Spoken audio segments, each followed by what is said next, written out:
Alright guys, welcome back to another AEW review.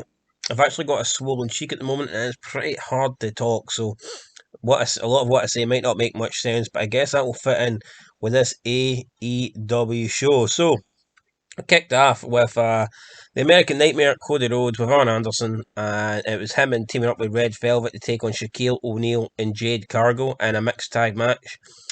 Like, why you wouldn't have Shaquille O'Neal, like a massive fucking star? Why you wouldn't have him being in his own match just makes no sense to me. I mean, I think automatically putting them in here with two women that I've never heard of, it just like devalues the name and devalues the potential match that Rhodes and Shaquille O'Neal could have had. But I mean, regardless, for a mixed tag match, this was actually not that bad. But I mean, the problem is it's always looking awkward when someone wants to tag out, the other person automatically has to tag in, and it ruins the flow of the match. I don't think these mixed tag matches ever work good. The only one I think was great was probably the WrestleMania match with Kurt Angle and Ronda Rousey versus Triple H and Stephanie McMahon. But regardless, it was pretty good. SHAQ actually did some big moves, powerbomb on Cody, then Cody did a crossbody to the side for a table. So I mean, that was actually cool to see SHAQ get involved and not just, I don't know, do a couple of chops and punches or whatever. But the team of SHAQ and Jade Gargle won when this Jade person did a move on the other person. So I guess Cody doesn't lose clean, or I guess Cody doesn't take the pin, and SHAQ gets the win. But after the match, SHAQ's like pure selling it. It was weird. He's like lying out beside the table as if he's died. And this Jade person who's they said he was Jack's girl. I don't know if they're dating or whatever, but she's like pure celebrating in the ring, and O'Neal's like lying unconscious. It almost looks as if he's dead. Yet she doesn't give a shit, and she's too busy celebrating in the ring. So I thought that was strange. Should she not care a bit about her tag team partner? I mean, I guess not. Then after that, we were showing SHAQ getting loaded into the ambulance, and then Tony goes to get a word and just randomly opens the back door of the ambulance, and Shaquille O'Neal ain't there. So I don't know what that was all about, but it was pretty weird. Up next, with Pac and Ray Phoenix versus two guys I've never heard of. Pac and Ray Phoenix won. Who cares? Then we had the Chris Jericho and MGF's press conference. This was pretty good. For some reason, that fat fuck Conrad Thompson was on it, and I think Jericho, was it called him Turkey Tits or something, or was it MJF called him Turkey Tits? I mean, to me, obviously, I think Jericho's the best guy on this show, but MJF's probably only one of the guys that AEW have brought up that I actually think's any good. So hopefully, him and Jericho win the belts this Sunday. Then the Young Bucks came out. So apparently, a couple weeks ago, Jericho and MJF battered the Young Bucks' dad, and then the Young Bucks come out and start talking to them for 5 minutes. I mean, if they were really annoyed that those two beat up their dad, would they not be coming out and attacking them straight away? They wouldn't be able to come out and just sit there, you know what I mean? Purposely hold back for 5 minutes. So, I mean, that didn't make much sense, but it is what it is, I guess. It was a good segment though, especially until the Young Bucks came out and ruined it. And they said without their dad there would be no AEW, so I guess we've got their dad to blame for this shit show. But yeah, they're putting over the fact that he couldn't send them to college, so instead he built them a backyard, a ring in their backyard, and this just screams backyard wrestling. It's literally what it is. Their dad built them a ring in their backyard. Fuck me. If this ain't backyard wrestling standard, I don't know what is. Up next, we'd Tully Blanchard competing apparently for the first time in 32 years. Why? I do not know. Teaming up with the Revival, or FTR as they like to be called these days, to take on Jurassic Express. This was no a bad match, I guess. 6-man tag. It's hard to take Marco Stunt seriously, especially when they have him start the match. I mean, the guy's about 3'5". Why would he be starting the match? Really, I mean, you should only be getting tagged in when they're desperate, but no, they purposely have him start the match. Like, why you would do that, I do not know.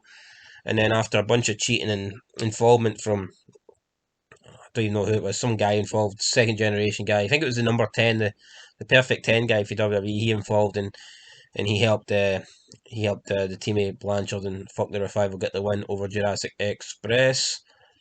Up next with Big Show making his debut, Paul White, who's wearing a shirt saying "No more BS, no more bullshit, no more Big Show," and he teased a major signing this Sunday at the pay per view. He said it's going to be a Hall of Fame worthy signing, so I'm expecting someone big.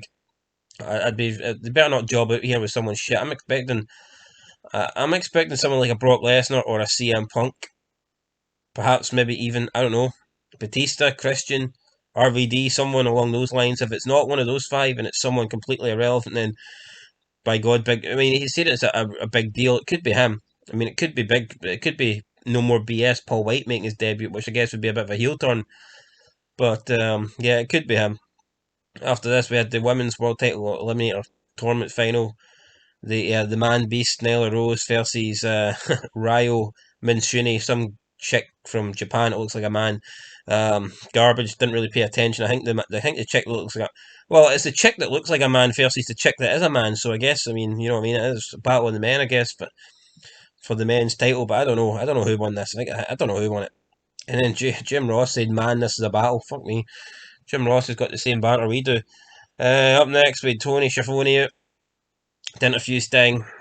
Sting thanked the big guy, the guy with the steroids, I forget his name, thanked him for giving him a power bomb because that woke up the ring rust, that cleaned all the ring rust off. Then some guy interrupted Sting, can't remember his name. Darby Allin came out and made the save. I mean, Darby Allin needing to come out to save Sting. I mean, what a £170 guy coming out to save the Icon Sting? Just doesn't make much sense then. Then with a Face of the Revolution ladder match qualifier.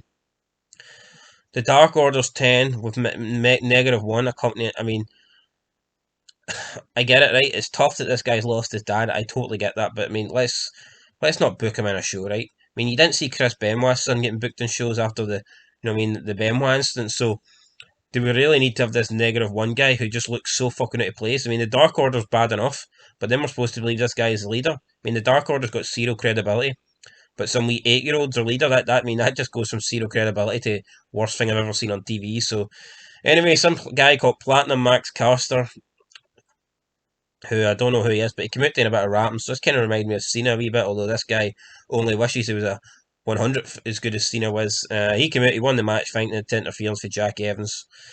With a backstage promo from Miro, didn't really say anything. And in the main event, Adam Page and Dark Order's John Silver versus Matt Hardy and Mark Quinn.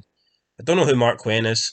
I don't know who John Silver is. The guy looked like a fucking 4 foot bum from Dark Orders. And why is that member of the Dark Order teaming up with Hangman Adam Page and he's hugging him in the ring? That's just, oh man, made zero sense to me.